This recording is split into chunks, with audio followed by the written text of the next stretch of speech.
జై శ్రీమన్నారాయణ.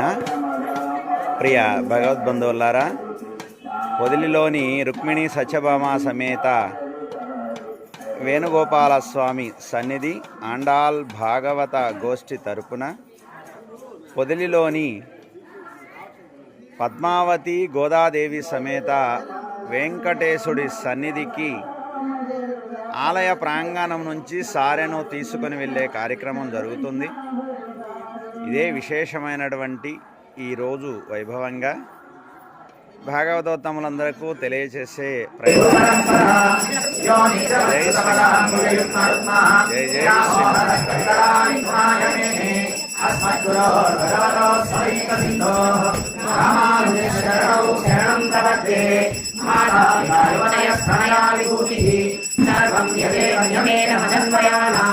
ఆద్యక్షణకులపతిర్వకులాభిరామం శ్రీమత్తరంగ్రియుగలం ప్రణమామి మూర్ధనా భూతం సరస్య మహదాహ్వయవర్తనాద శ్రీభక్తిసారకులశేఖరయోగివాహాన్ భక్తాంగ్రేణుకపరకాలయతీంద్రమిశ్రా శ్రీమత్పరాం ప్రణోస్మిత్యం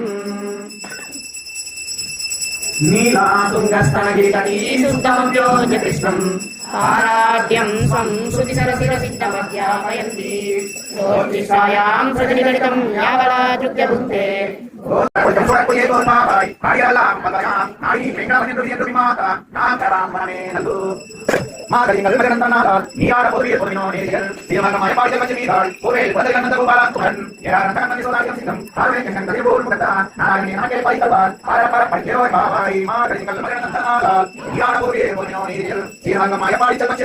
తిరుపావై సేవాకాలం దానిలో భాగంగా మనమందరము ఆలయ ప్రాంగణానికి ఇలా సారిని తీసుకొని రావడం ఎంతో సంతోషదాయకం. ఎక్కడెక్కడికి వెళ్ళొచ్చాం మనం? ముందుగా విజయగిలాద్రిపై వేయించేసినటువంటి గోదాదేవి సమేతంగా ఉన్నటువంటి వెంకటేశ్వర సన్నిధికి వెళ్ళొచ్చాం. అక్కడ చాలా ఉపాలయాలు కూడా ఉన్నాయి. అందరికీ కూడా సారి సమర్పించి వచ్చాం. ఏమేమి ఉపాలయాలు ఉన్నాయి? ఆళ్వార్ ఆచార్యుల కానించి మొదలు పెడితే ఓ వరాహస్వామి, ఇంకొంచెం ముందుకు పోతే సీతారామ లక్ష్మణ హనుమ సమేత శ్రీరామచంద్రమూర్తి, ఇంకొంచెం ముందుకు పోతే రుక్మిణి సత్యభామ సమేత వేణుగోపాల స్వామి, ఇంకొంచెం ముందుకు పోతే గోదాదేవి పద్మావతి గోదాదేవి సమేత వెంకటేశ్వర స్వామి, ఇంకొంచెం ముందుకు పోతే సుదర్శన నారసింహ భగవానుడు ఏం చేశాడు, ఆయన్ని సేవించాం.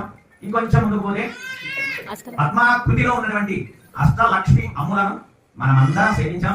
ఆ 8 రూపాలలో ఉన్నటువంటి అమ్మలందరినీ స్వయంగా కూర్చొని ఉన్నారా అన్నట్లుగా సేవించాం. అందులో ఉన్నటువంటి రాజ్యలక్ష్మి సమేత నారసింహ స్వామి సన్నిధికి వెళ్ళాం. అక్కడ కూడా విశేషంగా 120 మంది కోటితోటి మనం అక్కడ రాజ్యలక్ష్మి సమేత నారసింహ స్వామికి కూడా సారెను సమర్పించి ఆ పౌర్ణమి సేవాకాలంలో కూడా మనం పాల్గొనే భాగ్యాన్ని ఆయన మనకి అనుగ్రహించాడు. తర్వాత 3వ కార్యక్రమంగా మన గ్రామంలోనే వేయించేసి ఉన్నటువంటి పద్మావతి లక్ష్మీదేవి సమేత గోదాదేవితో కూడినటువంటి వెంకటేశ్వరి సన్నిధికి ఈ రోజు రప్పించుకున్నారు. ఇక ఒక కార్యక్రమమే సారెను తీసుకొని వెళ్ళే కార్యక్రమం ఉంది. ఏంటంటే మన గృహాల నుంచి రుక్మిణి సత్యభామ సమేత వేణుగోపాల స్వామి సన్నిధికి సారెను తీసుకొని వచ్చే కార్యక్రమం ఒకటి మాత్రమే ఈ సంవత్సరానికి మిగిలి ఉంది. ఇక మళ్ళా ఇలా మనం భగవంతుడి అమ్మ సన్నిధికి తేవాలంటే ఒక్క సంవత్సరం ఆగాలి.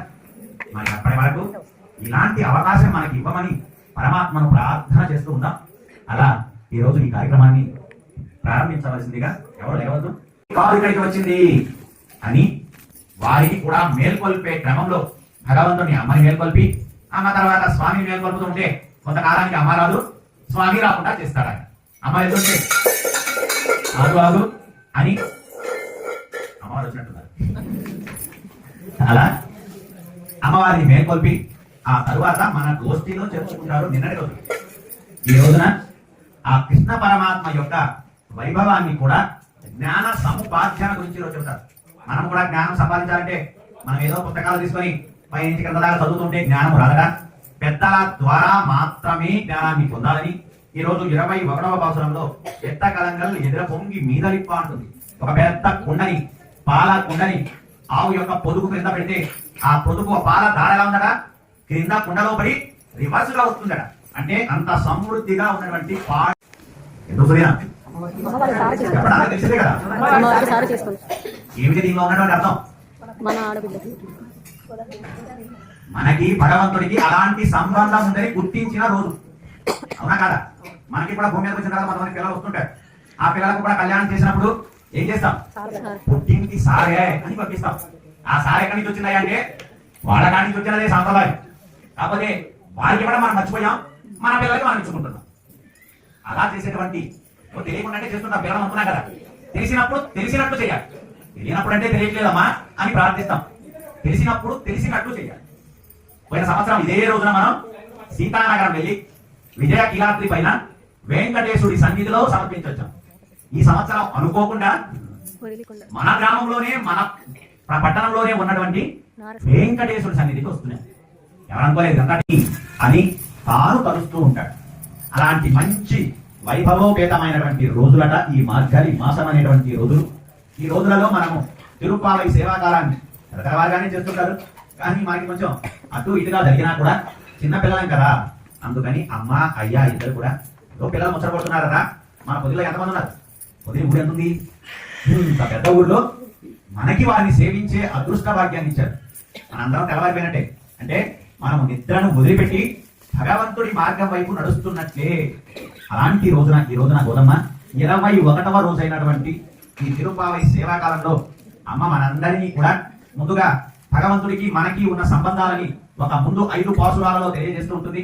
అలా తెలియజేసి పరమాత్మకి మనకి ఉన్న సంబంధాన్ని పర వ్యూహ విభవ అంతర్యామి అజామూర్తిగా నువ్వు ఎక్కడెక్కడో ఎన్నెన్నో అందరము కూడాలట. ఎక్కడ కూడాలి? మీ ఇంట్లోనో మా ఇంట్లోనో కూడకూడదు. కూడి ఇరందు కులందేరో రెబ్బావా ఉంటుంది. ఆయన ఇంట్లో కూడా, ఆయన ఇంట్లో కూడి మనమందరము ఆయనతో కలిసి సంతోషాన్ని అందిపుచ్చుకోవాలి అని అమ్మ చెప్తుంది. దీనిలో భాగంగానే అమ్మ మనందరికీ కూడా విశేషంగా ధనుర్మాస సేవాకాలాన్ని మనకి అందిస్తూ మన అందరినీ ఈ వ్రత నియమాలను మనకు అందిస్తూ ఉంది గత కొన్ని సంవత్సరాలుగా. ఏమిటా విశేషాలంటే భగవంతుని చేరడానికి అత్యంత సులభమైనటువంటి మార్గం ఈ మార్గని మాసమని. ఈ మాసంలో మనము భగవంతుడికి దగ్గరగా కనుక ఉండగలిగితే మనకు మనిషి జన్మ ఇచ్చినందుకు పరమాత్మ ఇది మంచిగా గోపాలుని మేల్కొల్పి, ఆ తర్వాత యశోదామాతను మేల్కొల్పి, ఆ తర్వాత భగవద్ రామానుజ అంశ అయినటువంటి బలరామ కృష్ణుని మేల్కొల్పుతుంది.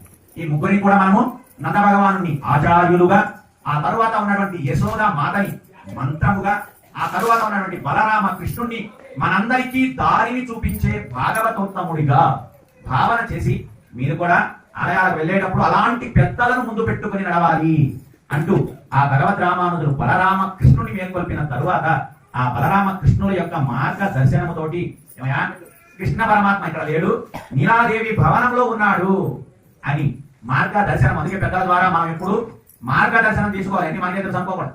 పెద్దలు చెప్పినటువంటి మార్గాన్ని ఆచరిస్తూ వారిని ముందు పెట్టుకొని నడిస్తే భగవంతుడు మనకి చాలా సులభంగా లభిస్తాడు అని అమ్మ ఆ బలరామ కృష్ణుడిని మేల్కొల్పి, ఆ తర్వాత నీలాదేవి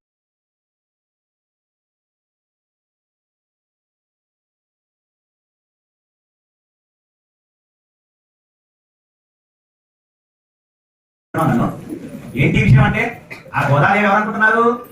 భూమీదేవి, భూమాత. మరి ఆ అమ్మాయిని నీకు ఇచ్చింది ఎవరు? నేనేనయ్యా. ఎక్కడ దొరికింది ఆవిడ? తులసి వనములో భూమికి అంటే తులసి వనాన్ని నాటడానికి పాదులు తొమ్ముతుంటే అక్కడ దొరికింది అయోనిజగా భూమాత. ఆమె నీ పిల్ల కాదయా, నా వక్షస్థలంలో ఉండే నా లక్ష్మీదేవి. అందుకు నువ్వు నాకు మామగారివి. ఆమె దాల్చినటువంటి ఆ పూమాలలే నాకు ఇష్టము, ఆ మాలలే నాకు రోజు తీసుకొని రా అని చెప్పాడు. అలాగే 2 పనులు చేసింది గోదమ్మ. ఓ మాలలు తాను దాల్చి ఇచ్చింది. ఆయన మళ్ళా ఎక్కడ దొరకకుండా పరిగెత్తాలని పాటల ద్వారా కూడా మాలికలను వేసింది. ఈ 30 పాసురాలను మనం పాడుతున్నాం చూశాడు. ఇదేమో పాటల మాల, అదేమో పూమాల. ఈ 2 మాలలతో ఆయన కట్టివేసింది.